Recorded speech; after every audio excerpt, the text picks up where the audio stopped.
আসসালামু আলাইকুম গাইস, কি অবস্থা সবার, কেমন আছেন? আমি এখন আছি বংশী স্ট্রিট ব্রিজ। আসলে এই ব্রিজটার কথা বলতে চাই। এখন আমি একজন বাইকার, বাইক নিয়ে চলাফেরা করি, কিন্তু আমার মতো অনেকেই আছে।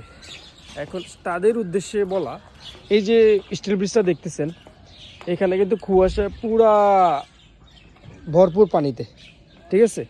তো যারা বাইকিং করেন, স্পিডে যান বা জোরে যান, অ্যাকচুয়ালি এখান দিয়ে, ঠিক আছে, খুবই স্লোলি আসবেন, কারণ এই জায়গাটার মধ্যে অনেকেই অ্যাক্সিডেন্ট হয়েছে, প্লাস হচ্ছে পিছলা খাই পড়ে অনেক কিছুই হয়েছে। তো যারা বাইকার আছেন, অবশ্যই আমি তাদেরকে রিকোয়েস্ট করবো, স্টিল ব্রিজে যখন আসবেন, এই স্টিল ব্রিজটা বংশীর, এখান দিয়ে আপনারা একটু স্লোলি যাবেন। সকাল হোক বা একটু রাতে হোক, রাতেও এটা ভিজা থাকে। এমনকি সকালবেলা কুয়াশার মধ্যে কুয়াশা পড়ে আর কি ভিজে যায়, তখন আর কি এই সমস্যাগুলো পড়ে আর কি। তো আসলে এই ব্রিজ দিয়ে যখন আসবেন আপনারা একটু সতর্ক সহিত আসবেন, এটা আপনার জন্য বেস্ট, ফ্যামিলির জন্য বেস্ট।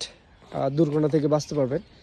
আর বিপদ আসলে তো বলে আসে না, তারপরেও সতর্কবার্তা, এখান দিয়ে একটু সবাই একটু সতর্কভাবে আসবেন। আর হচ্ছে ডাকাতিয়া নদী, ডাকাতিয়া কচুরিয়ে ভরপুর। তো আমি আসলে আমার গাড়িটা ওইখানে রেখে দিয়ে আসছি আপনাদেরকে সতর্ক করার জন্য, কেননা এখানে সমস্যাটা হওয়াটা স্বাভাবিক, অস্বাভাবিক কিছু না। কারণ কিছুদিন আগে একটা দুর্ঘটনা ঘটছে এখানে, এরকম মানে বাইক স্পিডে গেছে, ব্রেক করার সাথে সাথে আপনার হচ্ছে ওদিক থেকে বাড়ি দিছে। তো আসলে আল্লাহ বাঁচাইছে, মোবাইল পড়ে গেছে নদীর মধ্যে, বাট কোনো মানুষের কিছু হয়নি, তিনজন ছিল তারা। তো বি কেয়ারফুল, যারা বাইক চালাবেন এই যে ব্রিজ দিয়ে অবশ্যই সতর্ক অবলম্বন করবেন। তো আপনাদের জন্য আমার এটাই বার্তা।